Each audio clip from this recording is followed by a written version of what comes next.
au-dessus des rois, au-dessus de la nature et de la création,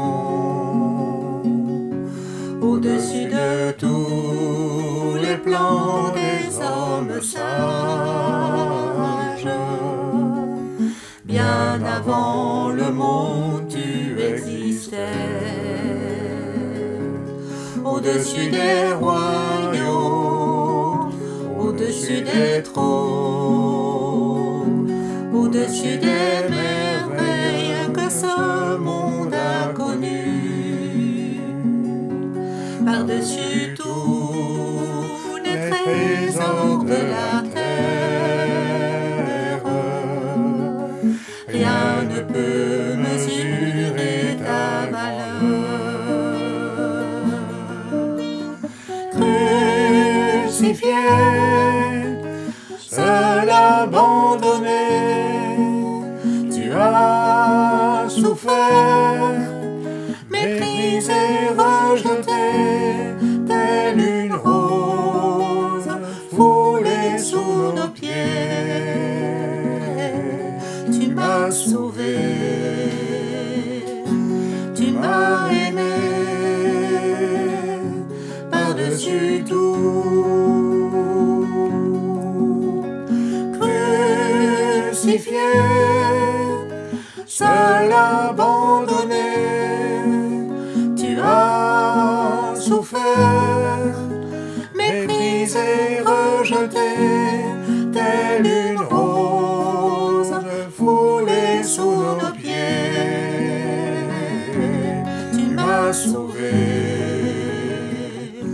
tu m'as aimé, par-dessus tout.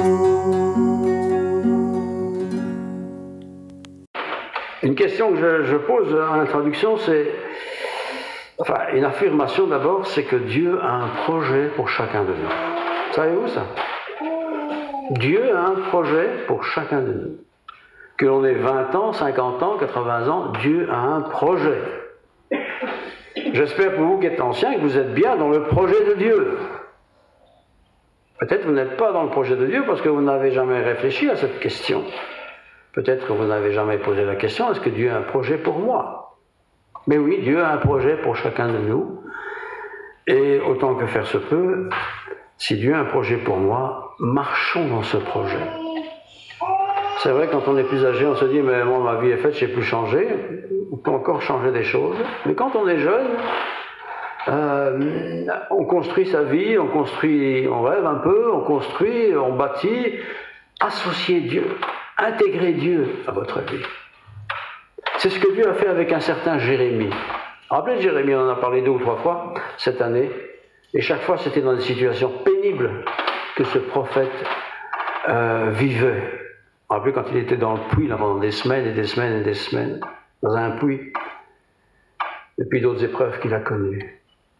Et pourtant cet homme était dans le projet de Dieu. C'est de lui qu'on va parler ce matin, mais dans le cadre de ce projet. Mais avant ça, 2 questions. Vous répondez dans votre tête, pas à moi. Vous est-il arrivé de faire une promesse, mais que vous n'avez pas tenue? Il ne faut pas me répondre.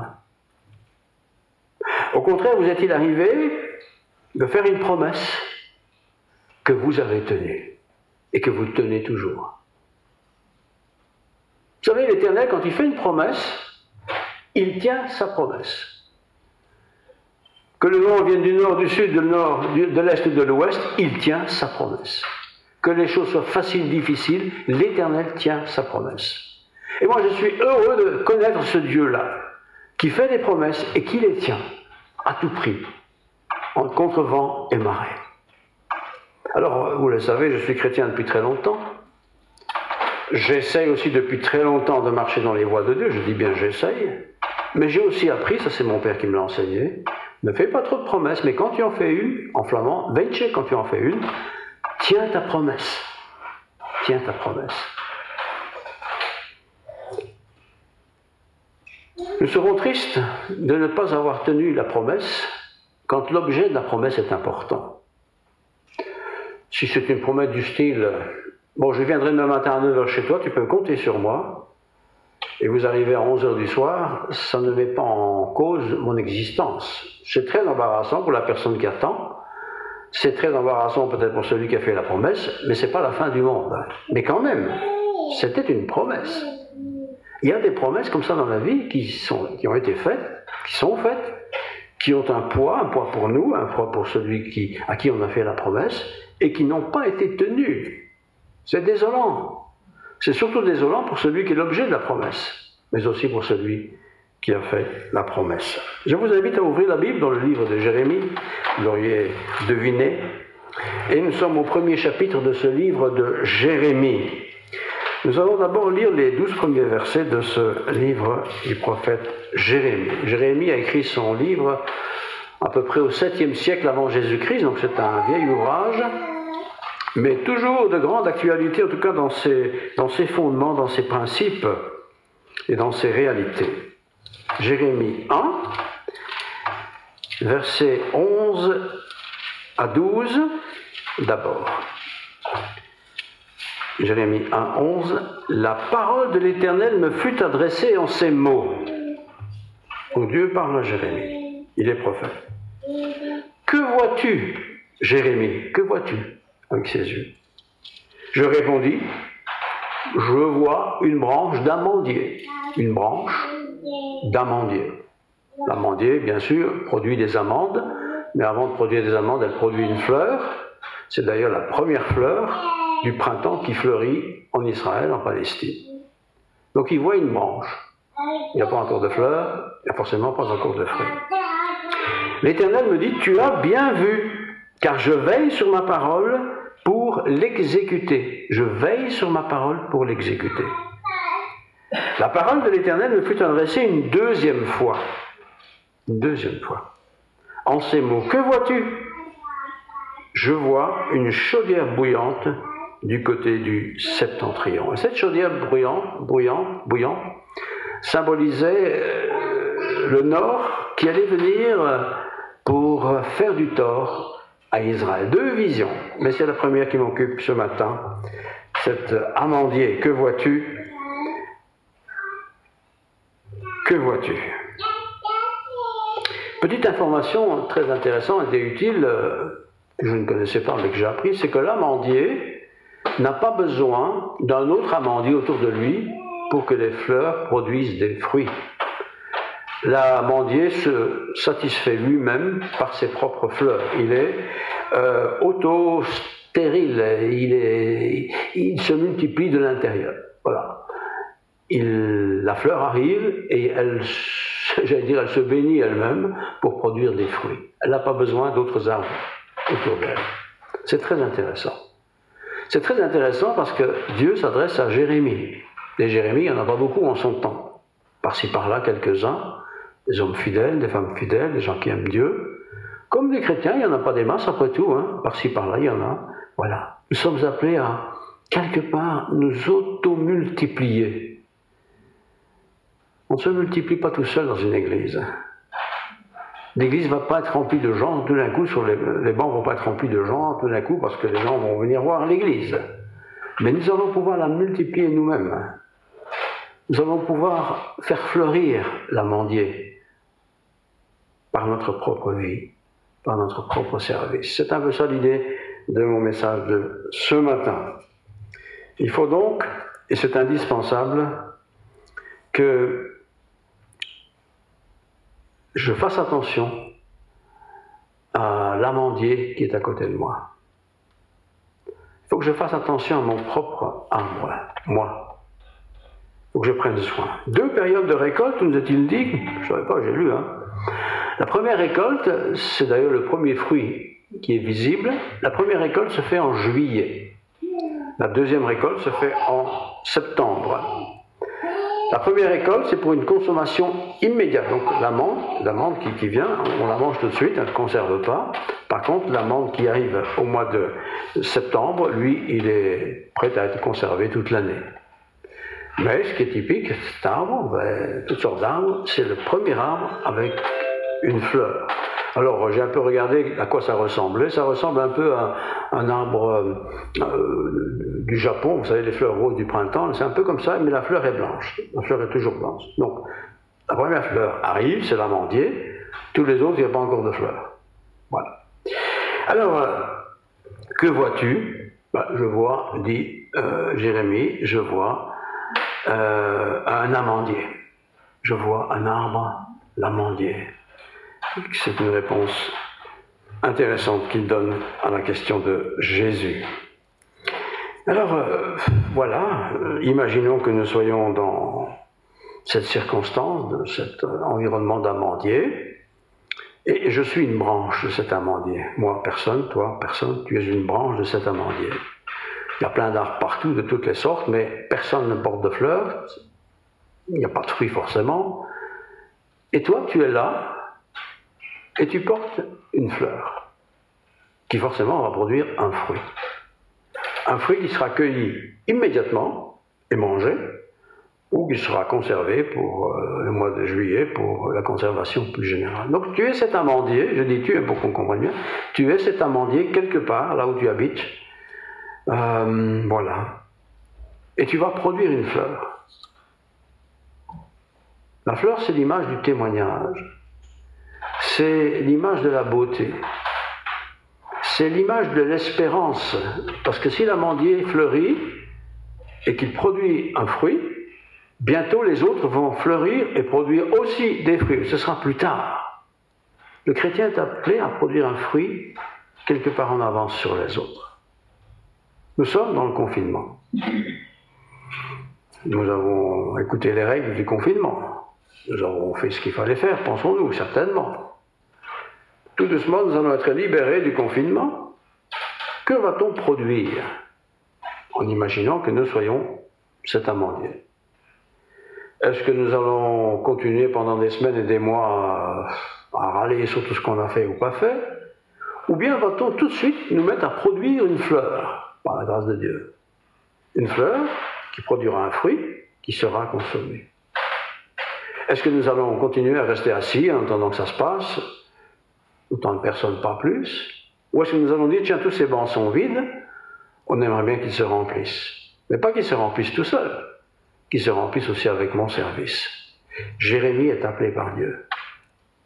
C'est pas facile, c'est très difficile. J'aimerais, pour expliquer cela, lire quelques versets du livre des Nombres.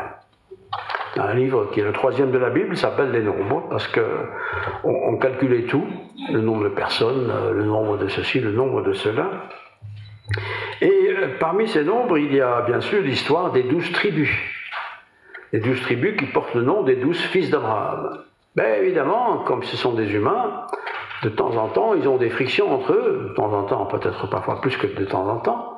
Et ces gens s'étaient multipliés parmi les différentes tribus, mais il y avait des tensions à l'intérieur de la tribu, mais aussi la tribu par rapport à l'autre tribu. Et une tribu en particulier voulait être le chef. Il fallait une tribu qui soit conducteur des autres. Et dès qu'on veut être le chef, vous savez comme moi que ça se complique. Ben, c'est comme dans une église. Hein. Il y en a qui veulent être des chefs. Et ils peuvent être des chefs parce qu'après tout, pendant tout le confinement, ils ont toujours été là, fidèles, machin et tout.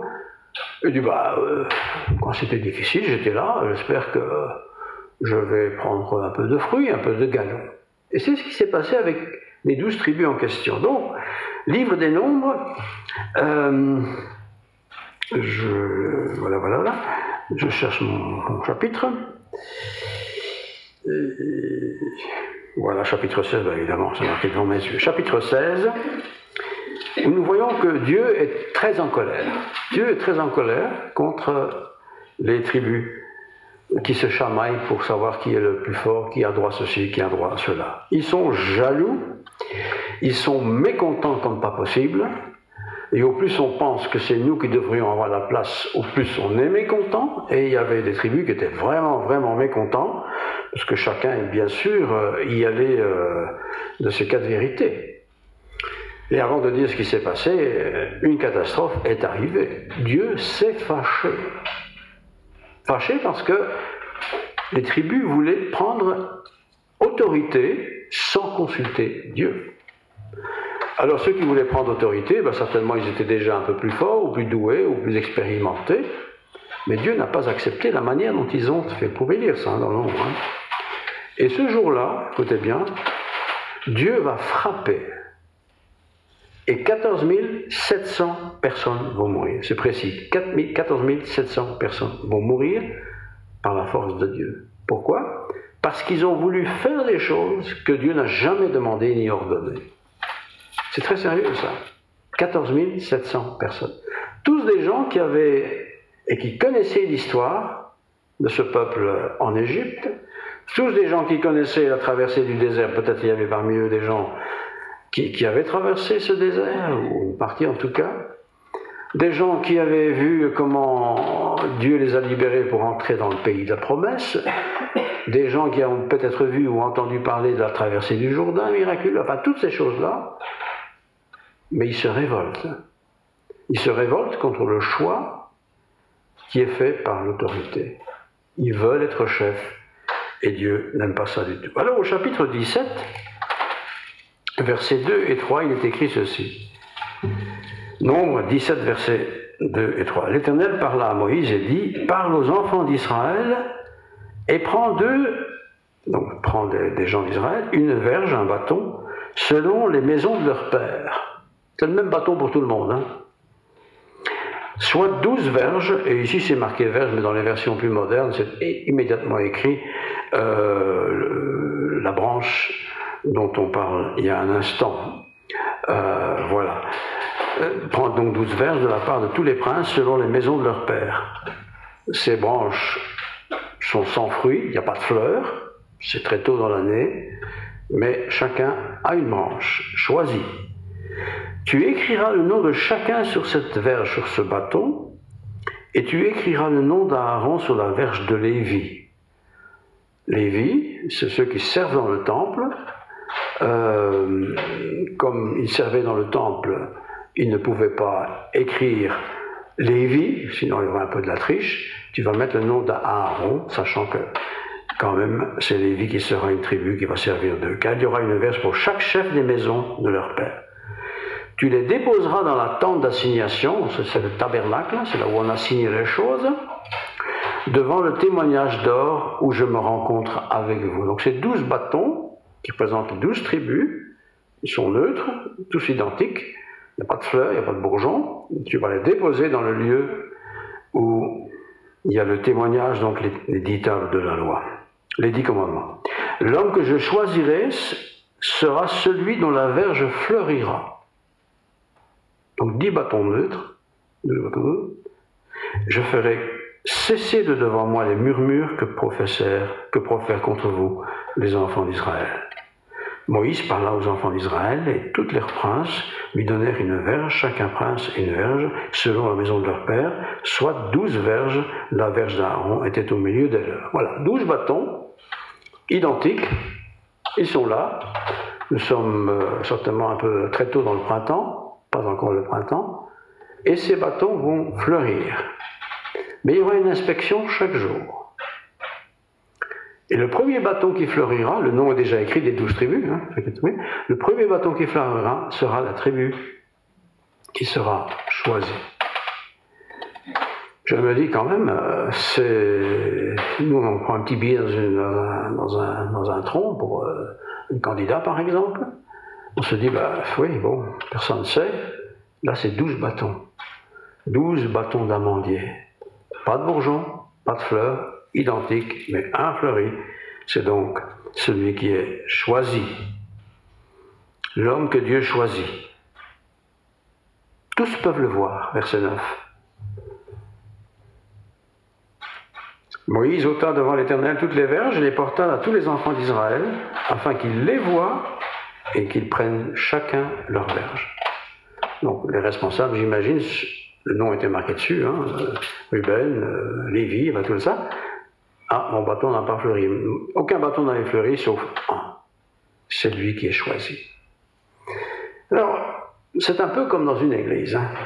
Dans une église, certains aspirent à quelque chose, d'autres n'aspirent à rien. Mais parmi ceux qui aspirent à quelque chose, que ce soit un homme, soit une femme, Il y en a peut-être qui se disent, mais moi j'aspire à ce que le pasteur ou les anciens fassent un peu attention à moi. Moi j'ai ceci, moi j'ai cela, moi je peux faire ci, moi je peux faire là. Mais il ne me demande jamais rien. Il me dit jamais rien. Et je suis frustré. Il y avait parmi ces tribus des tribus, elles étaient toutes frustrées. Parce qu'elles auraient voulu avoir une espèce de grade. Mais les pauvres responsables, comment choisir? Et pas se tromper. Et ils proposent cette solution-là. C'est pas facile dans une église. Quand tout le monde va revenir, l'église sera pleine, avec les enfants. On dira, mais tiens, je t'ai pas vu depuis 1 an, qu'est-ce que tu as fait? Pourquoi on t'a pas vu? Ah, mauvais chrétien! Toi, je t'ai vu tous les dimanches, ça c'est bien. On aura tous nos petites salades, nos petits arguments pour bien, pas bien, très mauvais. Il y aura des frustrés. Il y aura des personnes qui vont être malheureuses. Mais moi, j'ai tout le temps été là. Pourquoi est-ce que je ne peux pas maintenant, entre guillemets, monter en grade? Voyez? Le peuple est comme ça. C'est un peuple, ici c'est beaucoup de gens. Hein. Mais les responsables de ces peuples, les chefs quelque part, aussi se chamaillent, se discutent. C'est à nous, c'est nous. Nous avons fait ci, nous avons fait là. 12 bâtons. Le bâton qui fleurira sera celui qui sera choisi. Verset 9. Moïse ôta de devant l'Éternel toutes les verges et les porta à tous les enfants d'Israël. Tout le monde peut le voir. Afin qu'on les voie et qu'ils prennent chacun leur verge. Vous voyez? Lévi, ton bâton fleurit? Non? Tu comptes pas? Non? Sauf un qui avait fleuri. Puis verset 10, l'Éternel dit à Moïse, reporte la verge d'Aaron devant le témoignage pour être conservé comme un signe pour les enfants de la rébellion. Ce bâton a été conservé, il a été mis dans l'arche de l'Alliance, en même temps que le pot avec de la manne, vous vous souvenez, hein? En même temps que les 10 lois. Et ce bâton a toujours continué de fleurir même quand il était dans l'obscurité. C'était un bâton spécial. Donc, reporte le verge d'Aaron devant le témoignage pour être conservé comme un signe pour les enfants de la rébellion, afin que tu fasses cesser devant moi leur murmure et qu'ils ne meurent point. Dieu est agacé quand on murmure.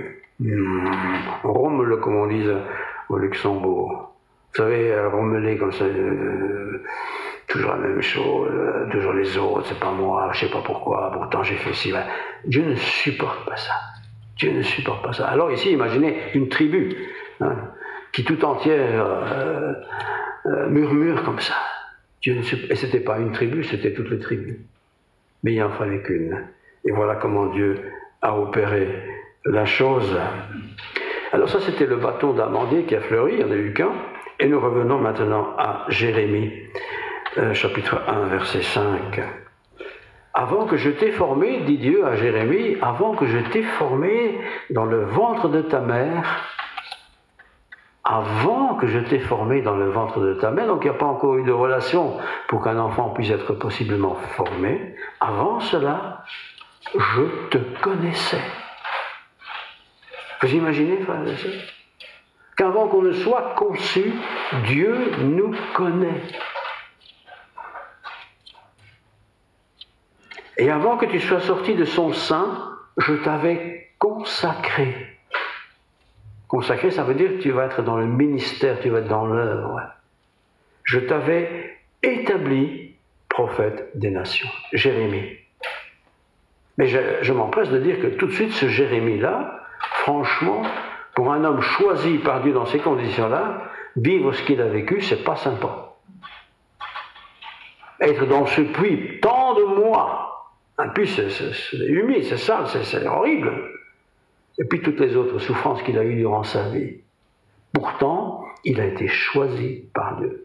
Et nous pensons peut-être consciemment ou à moitié consciemment que ceux qui sont choisis par Dieu, ça doit sûrement être des héros, des champions de quelque chose. Moi, j'ai aucune chance d'être choisi parce que moi, je suis rien. Ou moi, au contraire, je devrais être choisi, on ne me choisit pas. Enfin, ce genre de réflexions qui peuvent nous arriver. Je répondis, ah, Seigneur éternel, sa réponse à Jérémie. Voici, je ne sais point parler, car je suis un enfant. Peut-être pas enfant, mais il était jeune, très jeune. Puis je ne sais pas parler. Oui, à l'inverse, il y en a qui voudraient bien l'être, On ne leur demande rien. Et puis il y en a d'autres qui, ils n'ont pas de qualité, ils ne savent pas bien parler, ils ne savent pas bien expliquer. Je suis qu'un enfant, quoi. Encore trop jeune. Il y a des jeunes comme ça, hein. Moi je suis trop jeune, il faut d'abord que je fasse mes études, et tant qu'à faire plus d'études possibles, et puis on verra bien. Mais non. Si Dieu m'a choisi avant ma conception, ça veut dire que Dieu a un projet particulier pour moi. En tout cas, c'était le cas pour Jérémie. Et l'Éternel me dit, ne dis pas je suis un enfant, ne dis pas ça, car tu iras vers tous ceux auprès de qui je t'enverrai. Ah oui, quand on raisonne seul devant une éventuelle proposition de service, par exemple, oh, mais moi je ne saurais pas faire ça, j'ai un travail déjà bien rempli, puis ma femme ne voudra pas, et puis mes enfants vont me pomper l'air, et puis. Tout ça pour ne pas répondre à l'appel de Dieu. Mais si Dieu m'appelle pour quelque chose de précis, je dois me rappeler que Dieu me connaît depuis bien longtemps. Il me connaît même avant la conception. Donc ça veut dire qu'il me connaît depuis toujours. Et si Dieu me connaît, il me qualifie. D'ailleurs, il dit, ne les crains pas, n'aie pas peur d'eux, car je suis avec toi pour te délivrer, dit l'Éternel. Jérémie est déjà adulte, là, en tout cas un grand enfant. Il comprend les situations, la situation n'est pas brillante. Il y a des tas d'ennemis qui veulent la destruction d'Israël, il le sait. Et tu me demandes, moi, d'être un prophète, c'est-à-dire un prédicateur? Jérémie, avant que tu sois conçu, je te connaissais. Et Dieu nous connaît tous, frères et sœurs, vous le savez, on l'a déjà dit bien des fois. Même avant que les choses n'existent, il me connaît. Et s'il me connaît, à ce point-là, je me dis, tiens, vraiment, je dois quand même être important pour lui. Mais nous sommes importants pour Dieu. Dieu ne veut pas la mort du pécheur, il veut qu'il vive. Même le pécheur, celui qui est péché, là, hein, il le connaît, il l'aime. Et il a peut-être un projet particulier pour lui. Alors imaginons ceux qui ne sont pas des pécheurs, on pêche tous bien sûr, mais Dieu a peut-être un projet pour nous. Un projet qui ne soit pas tout à fait celui qu'on pense. Peut-être c'est celui qu'on pense, peut-être que non, je ne sais pas, Dieu le sait. Alors Dieu lui dit, ne dis pas, verset 8, ne les crains point, car je suis avec toi pour délivrer Israël, dit l'Éternel. Oh. Ne les crains pas. Ouais, mais l'ennemi, ils sont nombreux, hein. Ils sont très nombreux, tous ces militaires du Nord, là. Ils sont équipés jusqu'aux dents. Et tu me demandes, moi, d'aller leur parler? Mais qu'est-ce que je vais raconter, moi? Qu'est-ce que je sais? Qu'est-ce que je connais? Et souvent, nous invoquons ce genre d'excuses pour ne rien faire, en fin de compte. Il y en a certains qui voudraient bien faire, et on ne leur demande rien. Et puis il y en a d'autres qu'on leur demande, mais ils ne veulent pas. C'est bizarre. C'est bizarre. Nous sommes tous frères et sœurs, dit le Nouveau Testament, pour servir. Servir qui? Pas me servir moi, servir l'autre. Donc nous sommes tous appelés à nous servir les uns les autres. Alors servir, c'est pas simplement apporter une tasse de café.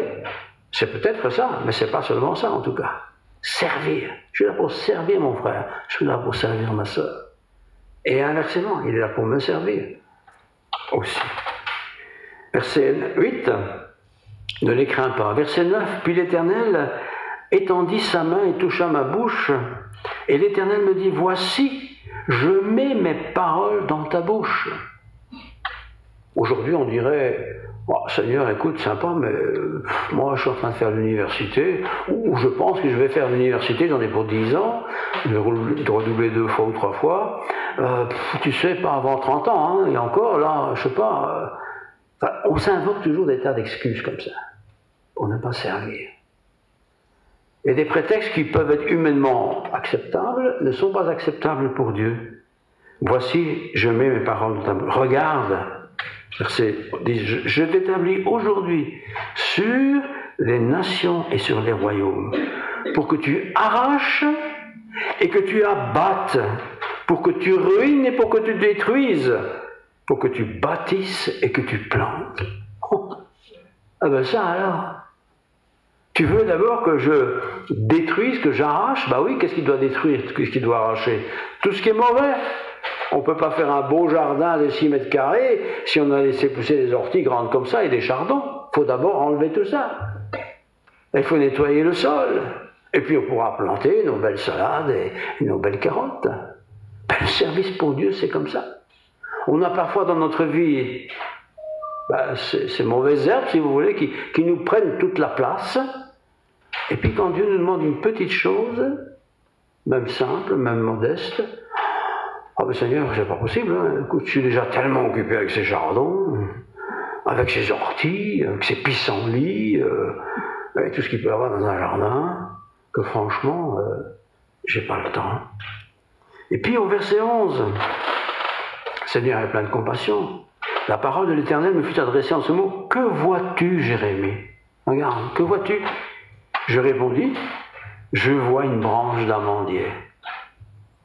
Une branche d'amandier. Alors l'amandier, j'en ai jamais vu personnellement, mais j'ai regardé dans un livre sur les arbres et les fleurs, ça ressemble un peu au cerisier du Japon. Oui, le cerisier du Japon, au printemps, c'est rose, à part que l'amandier est toujours des fleurs blanches. Mais c'est la première arbre qui fleurit. Premier arbre. En tout cas en Palestine. Hein. Je n'ai pas été voir, je répète ce que j'ai lu. Et dès que cette branche fleurit, on sait que le printemps n'est pas loin. Forcément, les autres arbres vont fleurir à leur temps. Mais il y a d'abord une fleur, et puis la fleur qui s'auto-multiplie. C'est le seul arbre, semble-t-il, qui n'a pas besoin d'autres arbres butinés par des insectes. Il s'auto-multiplie et la fleur va très vite venir, et puis un peu plus tard le fruit. La fleur, c'est la première fleur. Le fruit, c'est au mois de juillet, un peu plus tard. Donc je répondis, je vois une branche d'amandier, sec, et l'Éternel me dit, tu as bien vu, car je veille sur ma parole pour l'exécuter. Et ici, je ne peux pas m'empêcher de vous dire, quand je vois une branche avec rien dessus, je dis, une branche, rien marrant, c'est comme l'amandier, la branche est toute nue, il n'y a rien. Et pourtant, il me dit, je répondis, je vois une branche d'amandier, donc il n'y a rien. L'amandier plus loin, même chose. L'amandier qui est là-bas, même chose, il n'y a rien. Les autres arbres ne sont pas encore en fleurs non plus. Et l'Éternel, tu as bien vu, car je veille sur ma parole pour l'exécuter. Et puis, hop, le même jour, le lendemain matin, il y a une fleur qui est apparue. Ça va très vite. Et cette fleur, bien sûr, annonce que des fruits. On peut prendre la fleur pour égayer le bouquet de fleurs qu'on offre à sa chérie. N'oubliez pas d'offrir des fleurs à votre femme. L'amandier, c'est très bien, c'est très précoce. Mais bon, je ne sais pas s'il y en a chez nous. La parole de l'Éternel me fut adressée une deuxième fois en ces mots. Que vois-tu? Je répondis, je vois une chaudière bouillante. Ça, c'est une autre histoire que je méditerai une autre fois. Une chaudière bouillante. Ben oui, parce que la fleur toute seule qui pousse, ça a une certaine signification. Mais ça ne suffit souvent pas comme explication pour se mettre dans le coup. Alors une chaudière bouillante, ça c'est une autre paire de manches. Voilà. La chaudière étant bien sûr l'image de l'épreuve. Quand on s'engage pour le Seigneur, soyez sûr qu'il y a toujours de l'épreuve. Et parfois des épreuves bouillantes, qui, si elles sont renversées, font beaucoup de dégâts. Mais même si elle fait un petit jet, une petite bulle, ça me fait mal. Servir le Seigneur n'est pas, effectivement, une voie de toute tranquillité, de vacances permanentes. C'est exactement ce qui s'est passé avec Jésus, notre modèle divin. Jésus a été mis sur terre, c'est son Père qui l'a envoyé. Dès son enfance, il a été occupé à apprendre. Une fois qu'il a appris, il a commencé le service, mais pas assis dans un grand carrosse tiré par des bêtes ou des chevaux. Non, il est allé vers le peuple, ses contemporains, ses amis. Ce que nous sommes aussi appelés à faire, frères et sœurs. Vouloir avoir un grade, entre guillemets, grade dans l'Église, c'est une chose. Mais est-ce que c'est ça qui est important? Ce qui est important, c'est d'être au service de la communauté. Et tout le monde est appelé à un service. Tout le monde. Il n'y a personne qui peut dire, moi, je n'ai rien demandé, donc je n'ai rien à faire. C'est pas vrai. Peut-être tu n'as pas été valorisé, c'est possible. Peut-être on ne t'a pas remarqué parce que tu es trop discret. Mais fais les choses pour lesquelles tu es qualifié. Et nous sommes, je répète, tous qualifiés pour quelque chose. On peut tous certainement téléphoner. On peut tous certainement partager des choses avec d'autres. Des épreuves, il y en aura, c'est sûr. Et puis au verset 17, il est dit, et toi, donc toi, Jérémie, saint terrain. Saint terrain, ça va être une ceinture autour des reins. Les reins, c'est l'image de la force. Saint terrain, lève-toi et dis-leur ce que je t'ordonnerai. Voilà, les bancs sont vides. Ils sont peut-être encore vides comme ça pendant 10 ans. Alors on se dit, les gens, ils n'aiment pas Dieu, ils ne croient pas en Dieu, ils ne s'intéressent pas à Dieu. Oui, tout ça c'est un peu vrai, sans doute. Mais peut-être, moi, je n'ai pas Saint Mérin. Je n'ai peut-être pas Saint Mérin pour aller dire aux gens, pas à tous les gens, mais à des gens que je connais dans mon environnement, dans mes amis, dans ma famille, je ne suis peut-être jamais allé leur dire le message de Dieu. Je ne dois pas faire comme le pasteur, ou comme l'ancien, ou comme le professeur chouette, ou machin. Je dois partager ce qui est, pour moi, l'essentiel et le vital, c'est-à-dire l'œuvre de Christ. On va vers des arbres et des branches sans fruits. Peut-être que mon fruit n'est pas encore visible, c'est peut-être un peu trop tôt dans l'année. Mais si c'est un amandier, si je prends l'exemple de l'amandier, tôt ou tard, je vais fleurir. Et comme c'est la première fleur, on la regarde, on vient la sentir, on vient peut-être la toucher, la cueillir. Peut-être la personne à qui je vais parler n'a jamais vu quelqu'un avec une fleur de Dieu lui parler. Je suis peut-être cette personne-là. Alors dire que les bancs sont vides ici et n'importe où, oui, ça on peut le dire. Mais est-ce que moi j'ai été avec ma branche d'amandier, présenter mes vœux, féliciter pour ceci ou pour cela? Est-ce que j'ai été partagé, pas la religion, mais partager la parole du Seigneur dans toute sa simplicité, mais dans son efficacité? Je suis sans doute, certainement, cette branche d'amandier dans mon quartier. Elle va fleurir, elle va peut-être fleurir, elle va peut-être porter des amandes, elle va sûrement porter des amandes, il y a un temps pour tout. Mais je suis cet amandier dans mon quartier. Saint terrain, verset 17. Sois prêt. Puis la conclusion est au verset 19. Verset 18. Je t'ai établi en ce jour sur tout le pays, comme une ville forte, une colonne de feu, de fer et un mur d'airain, contre les rois de Juda, contre ses chefs, contre ses sacrificateurs et contre le peuple du pays. Je t'ai établi contre tous ces gens-là. Parce que tous ces gens-là, qui qu'ils soient, ont besoin de rencontrer cette fleur, ce message, ce témoignage. Mais attention, n'oublie pas, ils te feront la guerre, mais ils ne te vaincront pas. Mais oui, quand on dit qu'on est croyant, combien de gens nous disent « ça c'est de la connerie ». C'est faire la guerre, ça.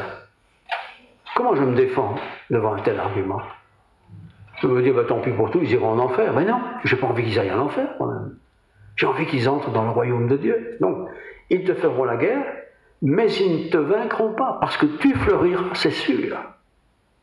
Peut-être il faudra un temps entre le moment où le bourgeon arrive et le moment où il fleurit, peut-être, sûrement d'ailleurs, mais ils ne te vaincront pas, ils ne t'élimineront pas. Ils te mettront dans le puits et tout le reste, à toutes les autres souffrances qu'il a eues, oui. Car je suis avec toi pour te délivrer, dit l'Éternel. Alors ce que je veux dire aujourd'hui, à la fin peut-être de cette pandémie, à un nouveau départ avec beaucoup d'autres frères et sœurs qu'on n'a pas vus depuis longtemps, et les enfants compris, et les jeunes compris, c'est de dire, voilà, je suis peut-être appelé, je le suis d'ailleurs sûrement, à être cette branche d'amandier qui fleurit. J'ai quelque chose à partager. Mon voisin que je connais, à qui je parle de temps en temps, ou je parle pas beaucoup, mon collègue de travail qui je parle même jamais, c'est peut-être lui qui a besoin d'une bonne nouvelle. Et je suis porteur de cette bonne nouvelle. Évidemment, lui, qu'est-ce qu'il va voir? Il va voir le bâton. Mais s'il voit un bâton tout sec, il s'en fout. Si au contraire, il voit un bâton avec un beau bourgeon, c'est pas mal. Et si en plus il voit le bâton qui fleurit, alors là, c'est l'extase. Ah, mais qu'est-ce qu'il a donc cet homme? Mais qu'est-ce qu'elle a donc cette femme? Et là, nous pouvons témoigner que c'est Dieu qui fait tout. Dieu et toutes les épreuves, il y en aura, faites pas de bile, même si vous pensez échapper, vous n'y échapperez pas. Les épreuves sont plus ou moins intenses, Dieu le sait, mais Dieu contrôle tout. Dieu contrôle tout, et ça me réjouit de le savoir. Dieu a un projet pour chacun de nous.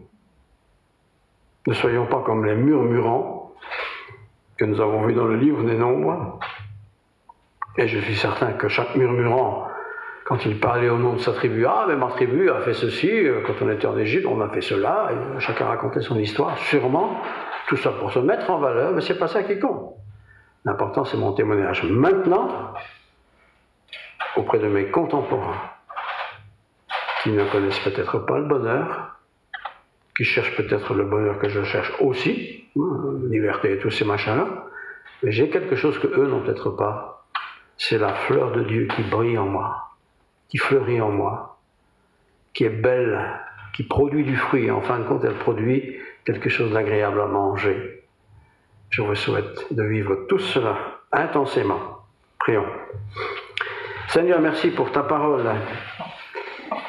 Oui, Jérémie est un homme extraordinaire, il nous impressionne ce Jérémie. Et pourtant, il en a bavé, bien plus que ce que nous pourrions peut-être supporter. Et tu l'as béni, il a été utile, pourtant il a souffert beaucoup. Non pas, Seigneur, que tu veux que nous souffrions tous comme lui, mais tu veux, Seigneur, que nous partagions, communiquions la vie nouvelle que tu donnes, comme cet amandier qui fleurit.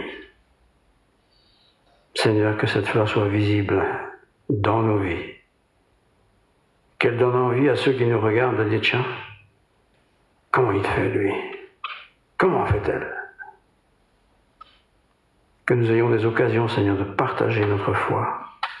Que nous ayons envie de la partager. Oh, nous l'avons peut-être déjà fait bien des fois, mais le temps de la floraison, c'est toi qui le contrôles, et nous te faisons confiance. Que ta grâce, Seigneur, soit sur nous, que ta paix nous accompagne, que ton esprit nous éclaire et nous dirige. Que cette semaine soit belle pour nous tous. Au nom de Jésus. Amen. Amen.